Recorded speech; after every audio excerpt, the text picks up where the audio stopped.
Hello प्यारे बच्चों, आज हम पढ़ने वाले हैं 9वीं कक्षा गणित प्रश्नावली 1.4 उसका 3 नंबर सवाल को सॉल्व करेंगे। इसमें दिया गया है, आपको याद होगा कि पाई को एक वृत्त की परिधि मान लीजिए सी और उसके व्यास मान लीजिए डी के अनुपात से परिभाषित किया जाता है, अर्थात पाई बराबर सी बट्टा डी है।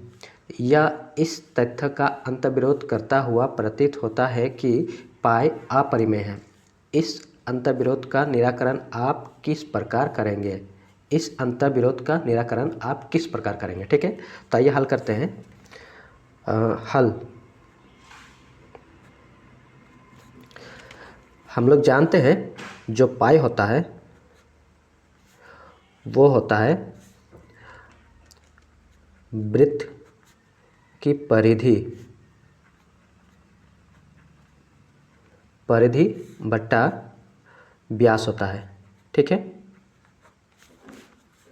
और हमें यहाँ पर कह रहा है कि वृत्त की परिधि को सी मानना है और व्यास को डी।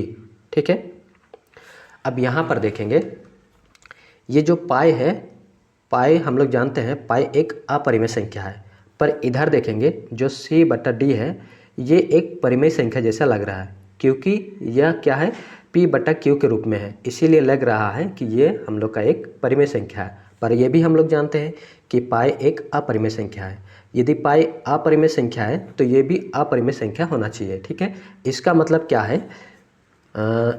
इसका मतलब यह है कि इन दोनों में से कोई एक परिमेय संख्या है और दूसरा अपरिमेय संख्या है। यदि सी एक परिमेय संख्या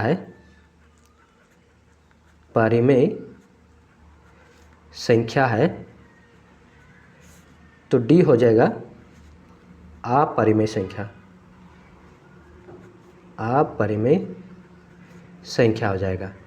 उसी प्रकार यदि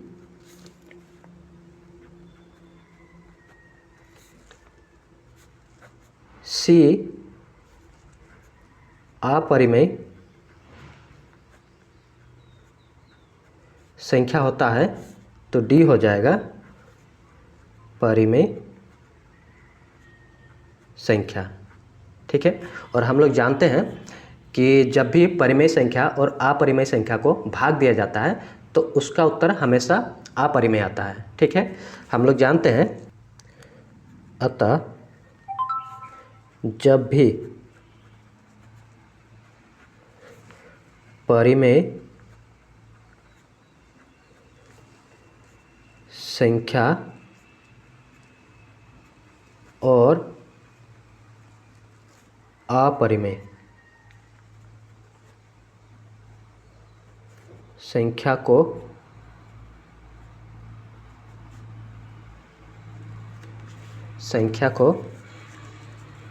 भाग दिया जाता है तब हमेशा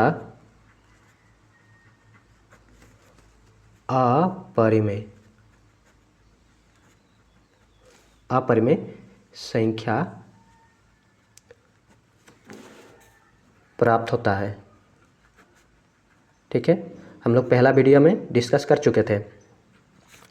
इसलिए जो सी बट्टा डी है वो एक अपरिमेय संख्या है। इसलिए यह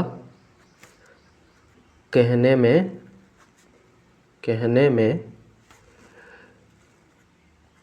कोई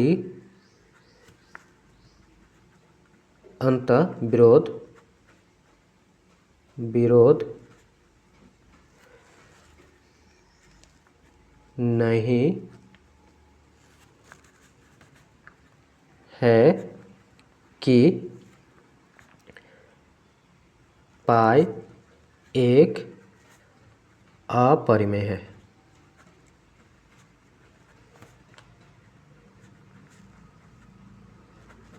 ठीक।